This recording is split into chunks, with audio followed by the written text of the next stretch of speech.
Hey there, music enthusiasts. Welcome to a journey that will transform your sound and elevate your mixing skills. My name is Joel Mate, and I'm thrilled to introduce to you our brand new course, An Easy Path to Live Audio Mixing. So get ready to embark on a sonic adventure where we demystify the intricacies of mixing and unveil the secrets to creating the perfect audio. But that's not all. We've got something special for you. How about an official certificate to showcase your newfound skills? Yes, you heard it right. Participate in our knowledge-packed course and earn yourself an official certificate. Imagine the satisfaction of proudly displaying that certificate, a testament to your dedication and expertise in the art of mixing. But wait, there's more. For those hungry for even deeper knowledge, we've got you covered.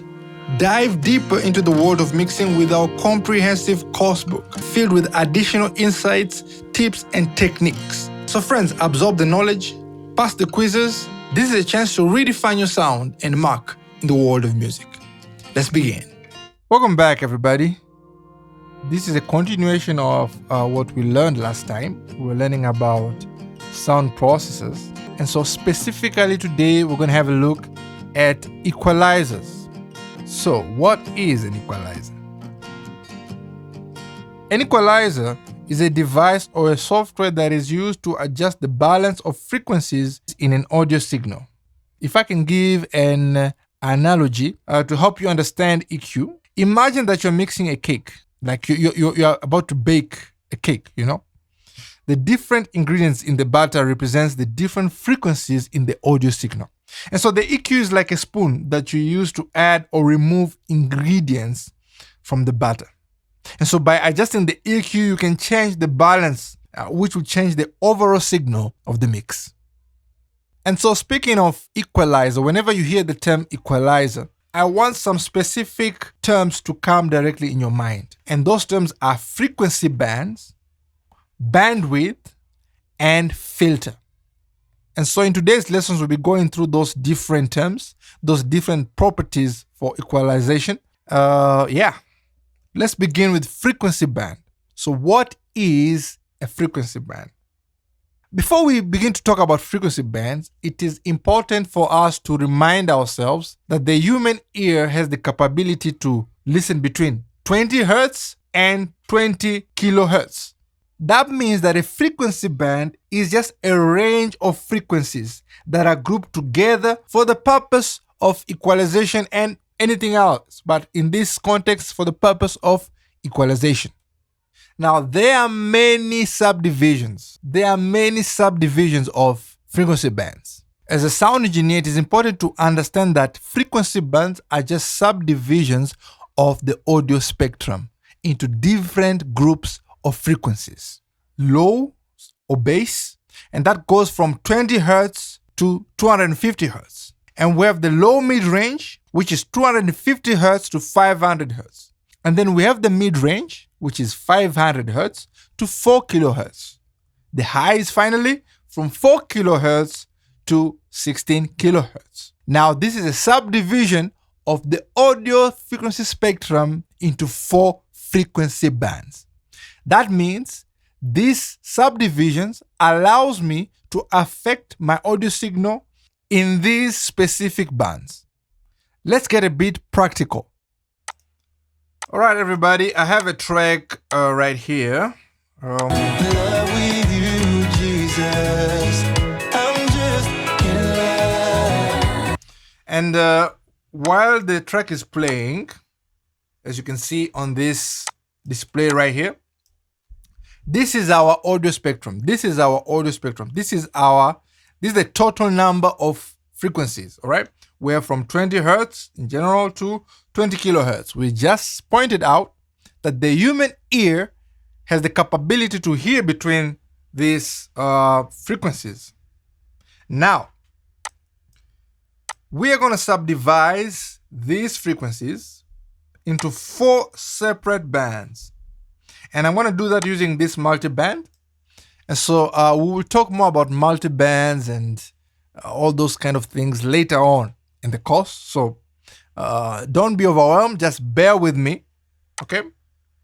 I'm going to subdivide this frequency spectrum into 4, from 16 to 250, 250 to 2K, and 2K to 16K. Subdividing my audio spectrum into different frequencies allows me to isolate each band the way I want. For example, let us isolate the low band frequencies.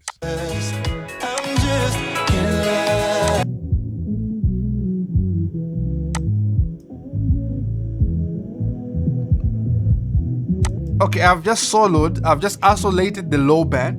What that means, as you can see here from our spectrum, we've lost all the other ranges. We've just been left with the low band range.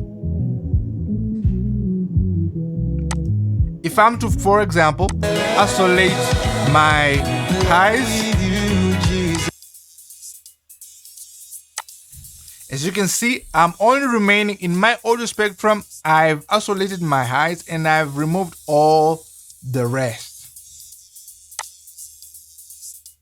Just with you, Jesus. Having these different bands allows us to play around with the frequency bands. It means I can increase or decrease a different frequency band depending on the necessary case. For example, if I want to increase the amount of low end in this track, I just come on the low band and I increase.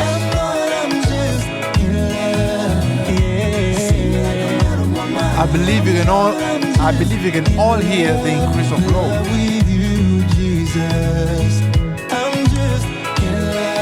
If, for example, I would like to increase the amount of high mids, cause I'm in love.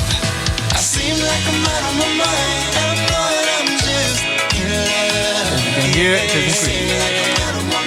I'm not, I'm just in love with you, Jesus. Another demonstration of frequency bands is when you look at an analog mixer like this. And this section here, that's called, that's the equalizer right here. You can find that for this mixer, they chose to divide the frequency spectrum into two. We have the high part and then the low band. The high band and then the low band. Let's play around with it a bit. I can't contain. If I increase this low band here, it's feeling down deep in my soul. I can't contain it. I'm just in love with you. You can clearly hear an increase in the low. How about the high? And it does what it does. It has increased the high band.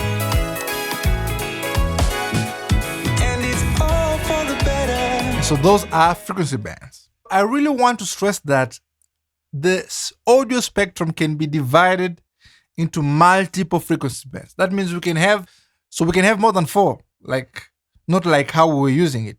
You can have up to 16, like it depends on the specificity that you're looking for. It depends on the accuracy that you're looking for. For example, on this graphic that we have before us, they've divided the spectrum into multiple bands. 1, 2, 3, 4, 5, 6, 7, 8. I count 8 bands. So do not think that you're only limited to 4 bands, but you can actually have multiple bands. Though it is important as a sound engineer to at least have the knowledge of 3 or 4 bands.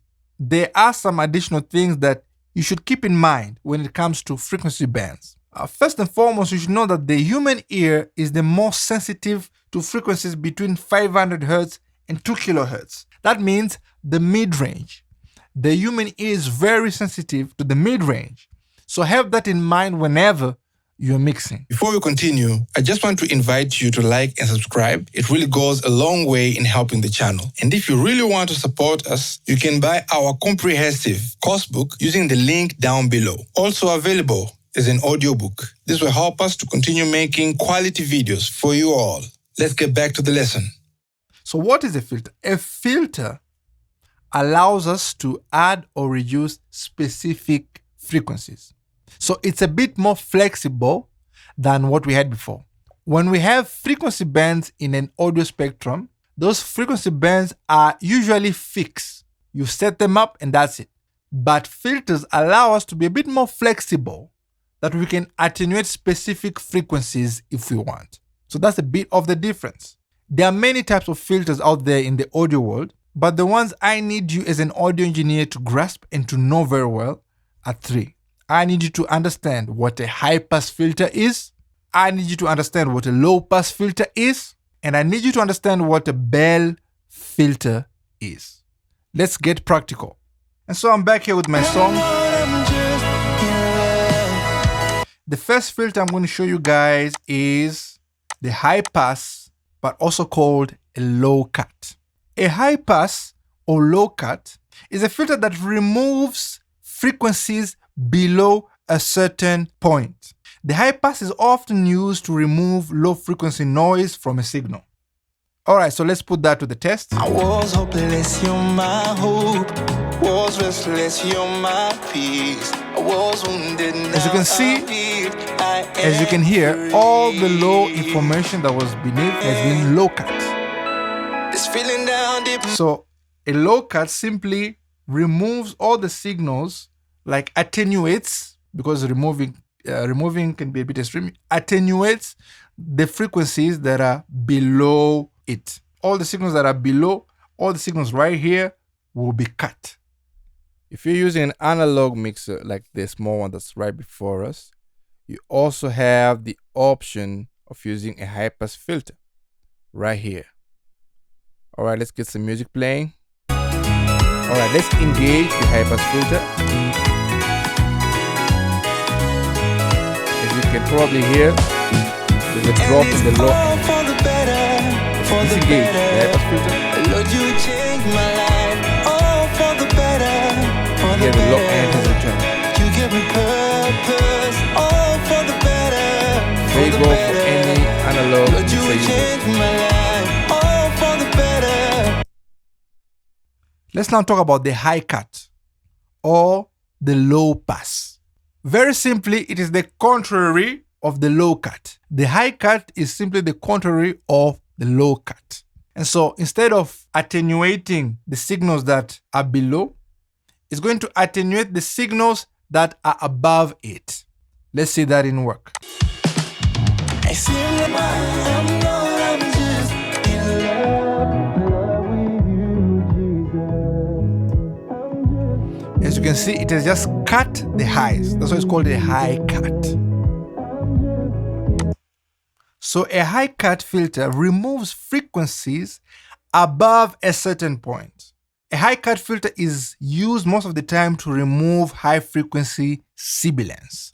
The next filter we're going to look at is the Bell filter. Now this filter is called a bell because of the shape it has. It is shaped as a bell.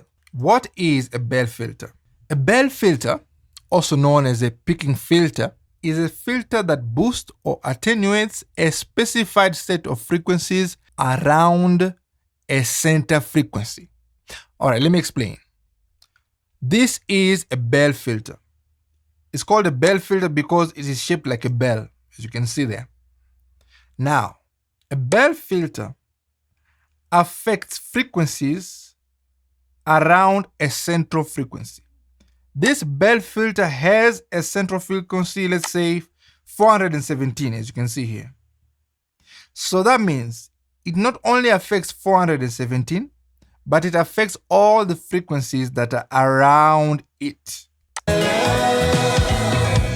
When I attenuate like this, I'm not only attenuating 386 Hz, but I'm also attenuating all the frequencies here that are around 386.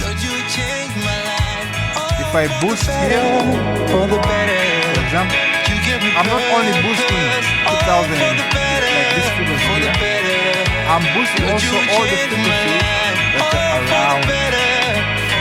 That's how a Bell filter works. In the analog world, you can find your Bell filter right here in this EQ, for example, in this mixer here. As you can see, this mid knob here gives us the ability to choose which frequency to affect. And so this bell knob here, this knob here, allows us to choose the center frequency that we can then either add or reduce. Let's give it a try. I can't contain this feeling down deep in my soul. I can't contain it. And so as I will be sweeping through the frequencies, you'll be hearing now the change. I am free. I can't contain this feeling down deep in my soul. I can't contain it. 'Cause I'm in love. I seem like I'm out of my mind. I'm not, I'm just in love. And so in the analog world, this is our bell filter. The last filter I'm going to be talking about is the shelf filter. So this is a type of filter that attenuates or increases all the frequencies that are either below or above it.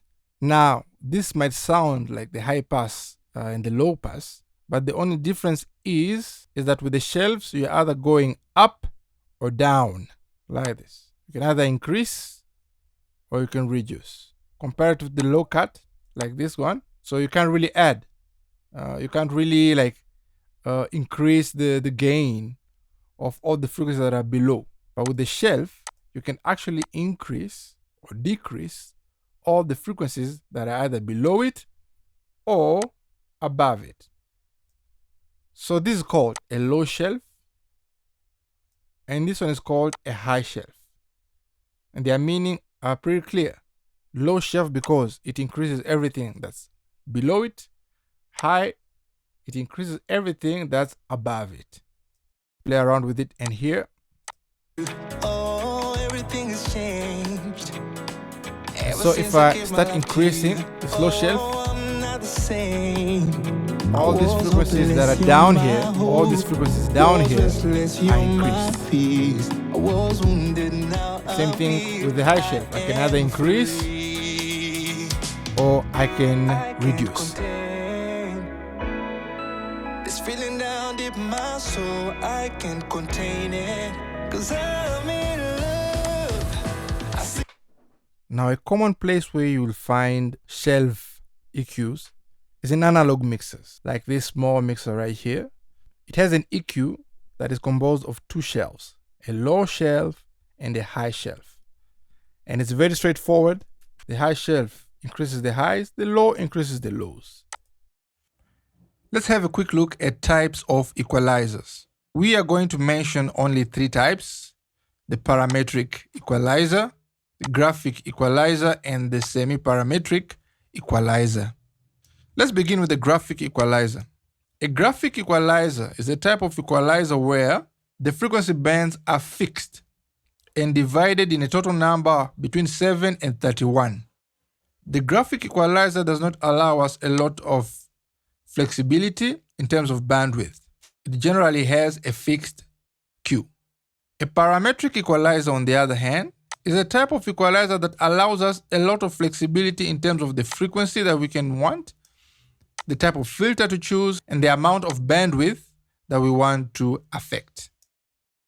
A semi-parametric equalizer is almost a combination of a graphic and a parametric because it has some characteristics of a graphic and of a parametric, meaning it offers us some sort of flexibility but not all the benefits of a parametric. For example, in this equalizer, as much as we can change the type of filter, we can't really mess around with the Q, the bandwidth.